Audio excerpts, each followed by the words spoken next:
اب دشمن کی یہ چال یہ ہے کہ یہ مسلم کافر تو نہیں ہوں گے، لیکن اس طرح کیا جائے کہ ان کو مسلمان بھی نہ رہنے دیا جائے۔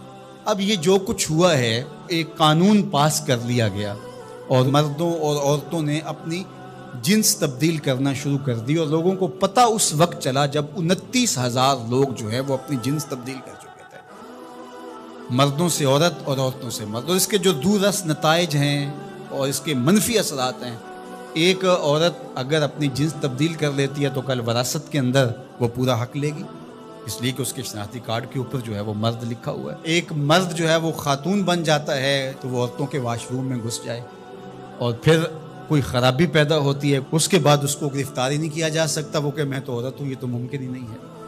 تو بتاؤ کیا ہوگا؟ معاشرہ کس سمجھ جا رہا ہے اور کس رخ پہ جا رہا ہے؟ یہ ہم نے کبھی سوچا تھا؟ جس معاشرت کی اصطلاحات میں حیا آتا ہے، جس معاشرت کی اصطلاحات میں تقوی آتا ہے، جس معاشرت کی اصطلاحات میں عفت، پاک دامنی، اس طرح کی اصطلاحات ہیں جس قوم کی، اس قوم کے ایوان بالا میں اور ایوان زیری میں یہ قرارداد آتی ہے، پھر باقاعدہ یہ قانون کا حصہ بنتا ہے اور پھر باقاعدہ عملی تنفیذ ہوتی ہے۔ اور جن این جی اوز نے کروڑوں نہیں اربوں روپے اٹھائے ہیں، وہ رپورٹ پیش کرتے ہیں کہ ہم 29,000 کے فگر تک پہنچ کر آگے بڑھ رہے ہیں۔ شبخوں مار دیا جاتا ہے، لوگوں کو پتہ ہی نہیں چلتا۔ جو 22 کروڑ عوام نے نمائندے بھیجے تھے، وہ اتنے بے خبر تھے کہ وہ وہاں بیٹھ کے جو ہے وہ چائے کے کپ کی چسکیاں لیتے رہے اور ڈیسک بجاتے رہے، انہیں پتہ ہی نہیں کیا ہو گیا۔ جو بڑے ان امور کے مار تھے، ان کو سال سال بعد پتہ چلا کہ یہ کیا ہو۔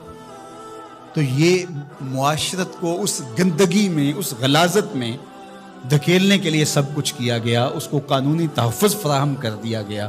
ہم جنس پرستی کی طرف، اور نہ جانے وہ لفظ نامانوس ہے ہمارے لیے، لیکن اب وہ سرایت کر گئے اس معاشرے کے اندر، اس پہ بات ہوتی ہے۔ اور ہم کہاں گر گئے ہیں، کس گڑھے میں گر گئے ہیں؟ ہم انسان ہیں، یہ تو چوپائے بھی نہیں کرتے۔ جو آج مغرب کر رہا ہے، وہاں کے سنجیدہ طبقے بھی اس پہ آواز اٹھاتے ہیں، وہ بھی سر پکڑ کے ان کے دانشور کہتے ہیں یہ کس سمجھ جا رہے ہو؟ چونکہ جمہوری نظم ہے، جہاں زیادہ لوگ ووٹ ڈال دیں گے وہ ہو جائے گا، لہٰذا اس وجہ سے وہ مجبور ہیں۔ لیکن وہ کہتے ہیں یہ کیا ہو رہا ہے، یہ کیسے ممکن ہے؟ اللہ تعالیٰ نے قرآن مجید میں ارشاد فرمایا اولئک کالانعام بل ہم اضل۔ انسانوں کی اقدار سے برگشتگی اور ان کا اخلاقیات سے دور ہو جانا، اور اس کے نتیجے کو اللہ تعالیٰ بیان فرماتا ہے۔ تمثیل کے طور پہ چیز بیان فرمائی کہ یہ لوگ چوپائے ہو گئے، اولئک کالانعام، یہ چوپایوں کی طرح ہے۔ آگے فرمایا بل ہم اضل، بلکہ یہ چوپایوں سے بھی بدتر ہو گئے۔ آپ نے کبھی نہیں دیکھا ہوگا کہ کسی نر چوپائے نے نر چوپائے کے ساتھ جفتی کی ہو۔ جب جنسی خواہشات پیدا ہوتی ہیں تو وہ اپنی مادہ کو تلاش کرتا ہے۔ کبھی نر سے جفتی نہیں ہوا ہوگا، لیکن انسان جب اخلاقیات سے گرتا ہے تو وہ اتنا گندا اور بدتمیز ہو جاتا ہے کہ یہ تمیز بھی ختم کر دیتا ہے جو چوپائے بھی رکھتے۔ تو یہ ہے چوپایوں سے بھی بدتر ہو جانا، غلیظ گندا عمل قوم لوط اس کی زندگی کا حصہ بن جاتا ہے۔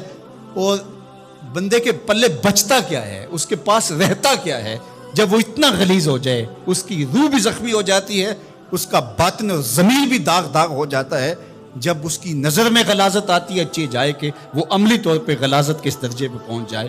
تو یہ چوپایا نہیں قرآن نے کہا، بلکہ چوپایوں کے ہاں بھی ایک تہذیب کا درجہ ہے، اس کو کراس وہ بھی نہیں کرتے، لیکن یہ چوپایوں سے بھی بدتر ہو گئے۔ تو کیا جو چوپایوں سے بھی بدتر ہوں گے اس کا تتبع کریں گے؟ جو چوپایوں سے بھی گندے ہو جائیں گے، کیا وہ ایک انسانی معاشرے کا شعار ہو سکتا ہے؟ اور کتنی بدبختی یہ ہے کہ اس طرح کے قانون دنیا کی پارلیمنٹس کے اندر جو ہے وہ پاس کیے جائیں گے، باقاعدہ حکومتیں اس کو سرپرستی فراہم کر رہی ہیں۔ بد تہذیبی کو تہذیب قرار دے دیا جائے تو اس سے بڑی بد تہذیبی کیا ہے؟ گندگی کو، غلاظت کو اگر گلاب کہہ دیا جائے تو اس سے بڑی بد تہذیبی کیا ہوگی؟ تو یہ معاشرت کی گندگیاں ہوتی ہیں، لوگوں کے ذہن کے اندر پنپنے والی گندگیاں مجسم روپ میں آ جاتی ہیں، اور وہ معاشرہ پھر انسانوں کا معاشرہ نہیں رہتا۔